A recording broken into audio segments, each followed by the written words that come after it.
마가복음 12장 1에서 12절 말씀입니다. 12장 예수께서 비유로 그들에게 말씀하시되 한 사람이 포도원을 만들어 산 울타리로 두르고 즙자는 틀을 만들고 망대를 지어서 농부들에게 세로 주고 타국에 갔더니 때가 이르매 농부들에게 포도원 소출 얼마를 받으려고 한 종을 보내니 그들이 종을 잡아 심히 때리고 거저 보내었거늘 다시 다른 종을 보내니 그의 머리에 상처를 내고 능욕하였거늘 또 다른 종을 보내니 그들이 그를 죽이고 또 그 외 많은 종들도 더러는 때리고 더러는 죽인지라. 이제 한 사람이 남았으니 곧 그가 사랑하는 아들이라. 최후로 이를 보내며 이르되 내 아들은 존대하리라 하였더니 그 농부들이 서로 말하되 이는 상속자니 자 죽이자. 그러면 그 유산이 우리 것이 되리라 하고 이에 잡아 죽여 포도원 밖에 내던졌느니라. 포도원 주인이 어떻게 하겠느냐? 와서 그 농부들을 진멸하고 포도원을 다른 사람들에게 주리라. 너희가 성경에 건축자들이 버린 돌이 모퉁이의 머릿돌이 되었나니 이것은 주로 말미암아 된 것이요 우리 눈에 놀랍도다 함을 읽어보지도 못하였느냐 하시니라. 그들이 예수의 이 비유가 자기들을 가리켜 말씀하심인 줄 알고 잡고자 하되 무리를 두려워하여 예수를 두고 가니라. 사랑하는 형제 여러분, 9월 30일 목요일 새벽 묵상에 오신 것을 환영합니다. 예수님의 공생의 마지막 주간 행적 중 오늘은 마지막 화요일의 행적입니다. 어제 이미 화요일 행적 묵상을 시작했죠. 월요일에 저주받은 무화과가 뿌리째 마른 것을 베드로가 보고 놀라워하니까 이 산더러 들려 바다에 던져지라고 하며 믿음대로 된다고 하시고 기도하고 구하는 것을 받은 줄로 믿으면 그대로 된다고 하셨습니다. 이때 용서의 마음이 전제되어야 할 것도 가르치셨습니다. 개인적인 욕망을 위한 기도가 아니라 죄사함을 위하고 하나님의 선한 열매를 위한다면 그렇다는 말씀이죠. 하나님의 열매가 없는 유대 종교와 예루살렘 성전 권력의 종말을 암시하신 것이고요. 예수님은 죄인들의 죄사함을 위하여 기도하실 것도 암시되어 있는 교훈이십니다. 그리고 이어 성전에서 대제사장들의 도전을 받으셨죠. 무슨 권위로 이런 일을 하느냐? 시장터가 된 성전을 정화하는 그런 일을 무슨 권위로 하느냐? 이런 도전을 받으셨어요. 그래서 그 대답으로 주신 것이 바로 오늘 비유입니다. 월화의 행적을 정리해보면요. 월요일에 예루살렘 입성하시고 그리고 일요일에 예루살렘 입성하시고요. 월요일에 무화과를 저주하신 후에 성전에 가셔서 성전 권력의 타락을 책망하셨습니다. 그리고 화요일에는 오늘 나온 그 무화과 고사 교훈의 바탕이 된 사건이 어제 나온 거죠. 이게 무화과 고사 교훈. 그러니까 베드로가 이제 물었을 때 대답하신 그 내용입니다. 그리고 권위 도전 받으신 것이고 그리고 오늘 나온 것이 악한 포도원 농부 비유입니다. 그리고 이어서 많은 행적들이 화요일에 있습니다. 이렇게 많이 있는데요. 이 전체가 다 이어지는 맥락이 있습니다. 전부 성전 권력과의 대립각이 세워진 흐름이 쭉 이어집니다.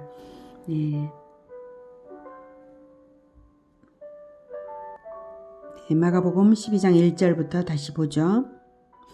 예수께서 비유로 그들에게 말씀하시되 한 사람이 포도원을 만들어 산 울타리로 두르고 즙자는 틀을 만들고 망대를 지어서 농부들에게 세로 주고 타국에 갔더니 여기서 그들은 대제사장들과 서기관들과 장로들입니다. 즉 사내들인 공회이고요. 유대 종교인들인 그들에게 대답을 비유로서 하시는 것입니다. 포도원 주인은 하나님을 뜻하고요. 이 한 사람 포도원 주인 하나님을, 그리고 포도원은 이스라엘을, 농부들은 이스라엘의 지도자들인 유대 종교인들을 비유한 것입니다.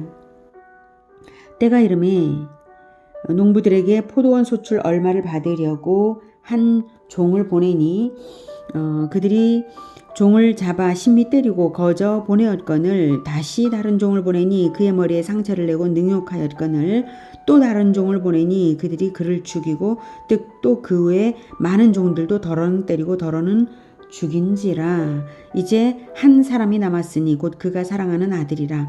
최후로 이를 보내며 이르되 내 아들은 존대하리라 하였더니. 네. 종들은, 여기에서 이 종들은 구약시대의 선지자들을 의미하고, 아들은 하나님의 아들 예수 그리스도를 비유한 것입니다.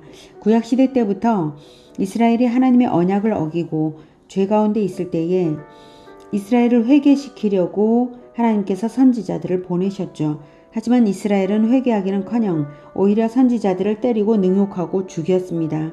이 비유에서 우리가 유념할 것은 포도원 주인과 농부들의 관계는 언약관계, 계약관계라는 사실입니다. 포도원을 제대로 갖추어서 맡기며 세를 받기로 된 언약입니다.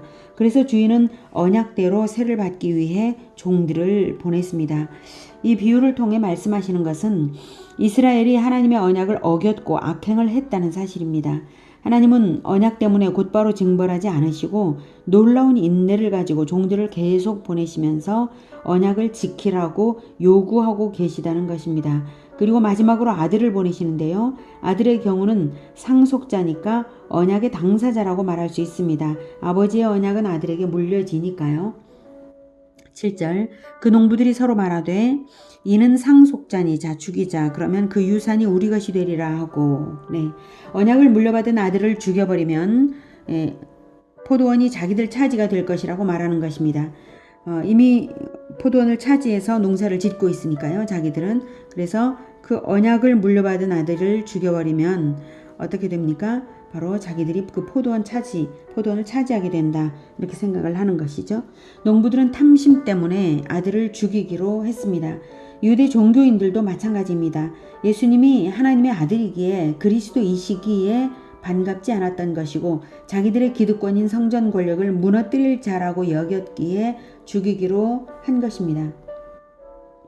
그들은 언약대로 오실 그리스도를 기다리는 것이 그들의 최고 의무였음에도 불구하고 그리스도가 오시자 죽이기로 한 것입니다. 이스라엘을 차지하고 있던 마귀의 종들이라고 말할 수 있겠습니다. 성전을 장악하고 이스라엘의 영적 생명을 묶어놓고는 자기들의 이익만을 탐하는 마귀의 종들이었던 것입니다.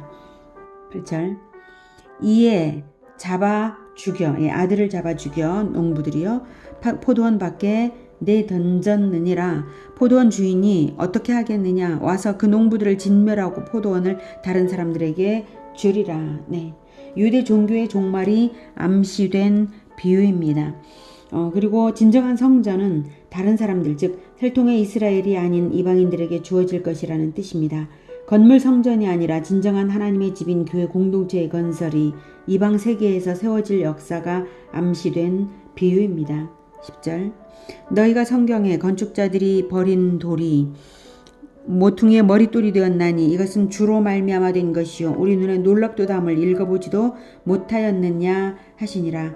9절까지의 비유는 말하자면 건축자들이 버린 돌이 모퉁이의 머릿돌이 되게 하는 이유가 된다는 뜻입니다. 즉 이 9절까지의 비유는 이 시편의 인용의 시편 내용을 말한 근거가 된다는 뜻입니다. 이 10절 11절은 시편 118편 22절부터 23절을 인용한 것인데요. 성전 건축자들이 부당하게도 쓸모없다고 버린 돌이 오히려 진정한 성전을 짓는 기초석인 모퉁이의 머릿돌이 되는데 이 일은 하나님께서 그리스도로 말미암아 건설하실 진정한 성전, 교회 공동체에 관한 일이라는 뜻입니다. 버림받은 돌은 죽음당하신 예수 그리스도이시고요. 예수 그리스도의 십자가와 부활로서 오히려 진정한 성전인 교회 공동체의 출발이 되고 혈통적 이스라엘은 버려지는 것입니다. 시편 118편 확인해 보죠. 22절부터 건축자가 버린 돌이 집 모퉁이의 머릿돌이 되었나니 이는 여호와께서 행하신 것이요 우리 눈에 기이한 바로다. 이날은 여호와께서 정하신 것이라. 이날에 우리가 즐거워하고 기뻐하리로다. 네, 이날은 그리스도의 날입니다. 초림과 재림으로써 그리스도께서 입마심으로써 구원이 드디어 시작되고 완성되는 것입니다. 그러므로 예수 그리스도를 버리느냐 영접하느냐에 따라 인간 운명이 극명하게 갈리는 것이 분명하고 이스라엘 민족의 운명도 달라지게 됨을 알 수가 있습니다. 25절 여호와여 구하옵나니 이제 구원하소서.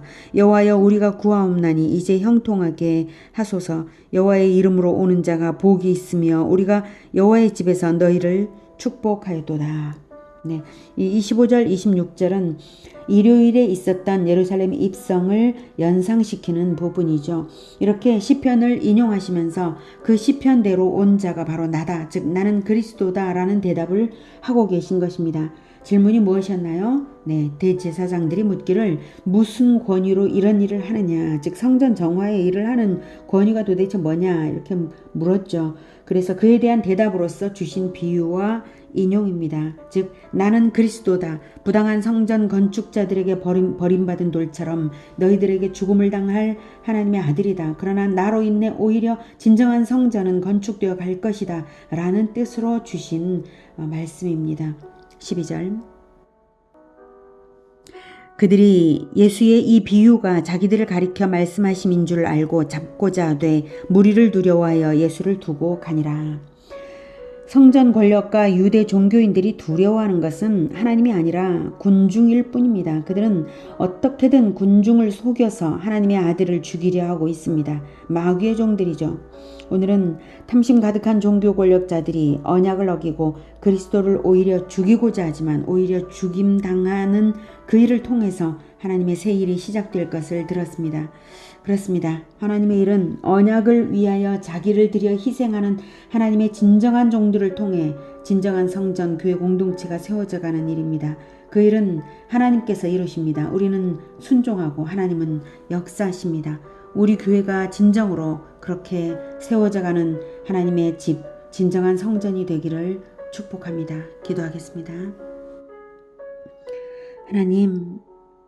하나님께서 언약을 통하여 일하시고 언약을 통하여 구원하십니다. 그럼에도 불구하고 언약을 어겼던 이스라엘처럼 우리가 하지 않게 우리가 탐심을 버리고 오히려 나를 하나님께 올려드림으로써 진정한 성전을 세워가는 우리가 되게 주님 도와주시옵소서. 우리가 탐심을 버리겠습니다. 그리고 오히려 나를 드리겠습니다. 그로써 예수 그리스도를 뒤따라갈 수 있도록 주님 도와주시옵소서. 예수 그리스도 이름으로 기도드립니다. 아멘. 이어지는 시간은 개인 기도 시간입니다.